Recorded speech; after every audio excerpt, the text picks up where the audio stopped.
Un nuovo caso di Covid si è registrato ieri nella nostra provincia. L'ASP di Agrigento, dopo giorni di quiete, ha acquisito l'esito positivo di un tampone nel comune di Licata, portando a 9 i casi di contagio dall'inizio della pandemia a oggi. Sempre a Licata 7 sono le persone però che nel frattempo sono state guarite, 1 è deceduto e 1 trattasi in terapia. I tamponi effettuati nella nostra provincia sono stati 124, salendo a un totale di 4.622. 8 ricoverati in ospedale, 2 soggetti dimessi in strutture parallele, 26 quelle positive, in quarantena 75, guariti 13, deceduti in totale. Gli agrigentini sono così suddivisi nei vari ospedali della Sicilia, 3 a Caltanissetta, 3 a Palermo, 2 in un RSA di Caltanissetta, 1 a Marsala e Partinico. Nella nostra città salgono a 7 le persone guarite, 2 i deceduti, 4 in trattamento. A Sciacca i guariti sono 18 su un numero di 25. La città saccense è quella che nell'Agrigentino ha avuto più casi di contagio. Segue Menfi con 9 guariti su 12, 7 guariti a Ribera su 8 e 1 deceduto, mentre nella nostra regione sono stati eseguiti 14.211 tamponi, con 5 positivi. I ricoveri scendono di 9 unità, andando a 403, meno 2 sono quelli in terapia intensiva, più 8 in isolamento domiciliare, per un totale di 1.799.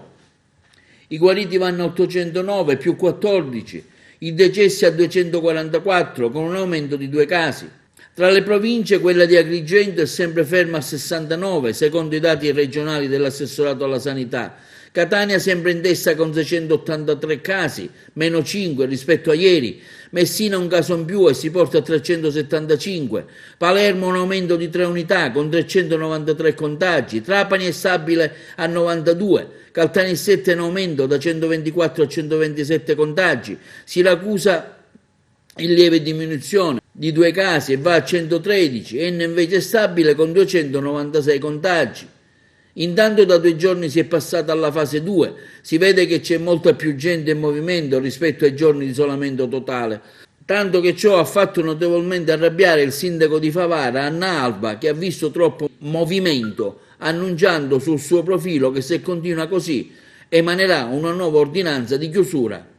Purtroppo dico, oggi questa diretta non è una delle dirette più belle che si possano fare, come lo vedete sono molto arrabbiata.